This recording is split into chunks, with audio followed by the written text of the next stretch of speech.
The problem with our worldly identities is at some point they will conflict with God's way. And at that point we will need to decide, where does our loyalty lie?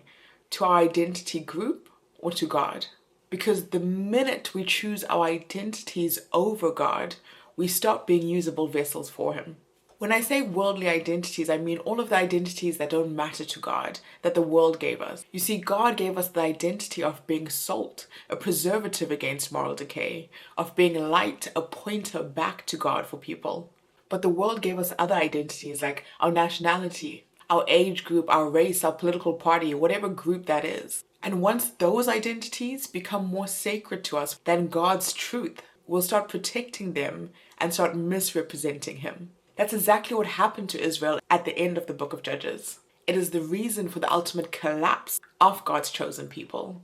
And it's still happening today. You see, in Judges chapter 19 to 21, a woman is brutally assaulted and killed by men from one of the tribes of Israel, the Benjamite tribe. The Benjamites were the last and 12th tribe of Israel. And when the rest of the 11 tribes of Israel asked the tribe of Benjamin, bring those guilty men out for justice, the Benjamites refuse. Instead of dealing with the sin within their own camp, they protect it. And so the other 11 tribes ask God what to do, and God says it's time to go to war. You see, God has consistently told the Israelites to not keep sin within their camp. And so the 11 tribes rise and go to war with the Benjamites. By the end, only 600 Benjamite men are left.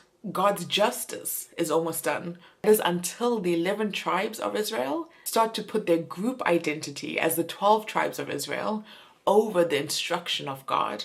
In Judges 21, it says the Israelites wept. They said, how can we do this to our brother? How can one tribe be missing from Israel? But why did they weep for this group, especially after what these men did? Well, the thing is, like most of our group identities today, their identity was forged in fire. Some group, the Egyptians, had tried to oppress them, and they overcame. People tried to keep them from greatness, and they still achieved greatness. That type of overcoming story brings pride and unity to a group. And so when someone in our group is wrong, to admit that they are wrong, to admit that we too can be just as flawed, seems like a betrayal to our group. It will feel like we're turning against that story of pride that holds our group together. And so we stay quiet. And that's what the Israelites do. They leave those 600 men. Not only that, but to ensure that the Benjamite tribe continues, they say we need these men to have wives.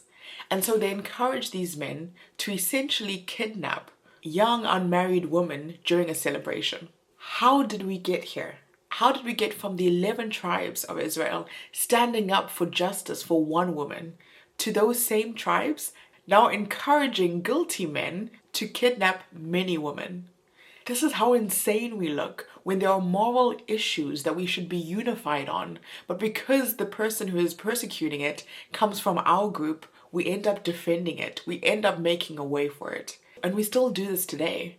A church finds out a leader has been abusive and they say we have to protect the ministry. Or a friend group or family hides abuse for the sake of the family, or for the sake of the friend. It's the same pattern, protecting our image over integrity, protecting power in numbers over one person. And we learn in Judges that when loyalty to a group replaces godliness, God goes quiet, because they are no longer vessels that God can use for His will.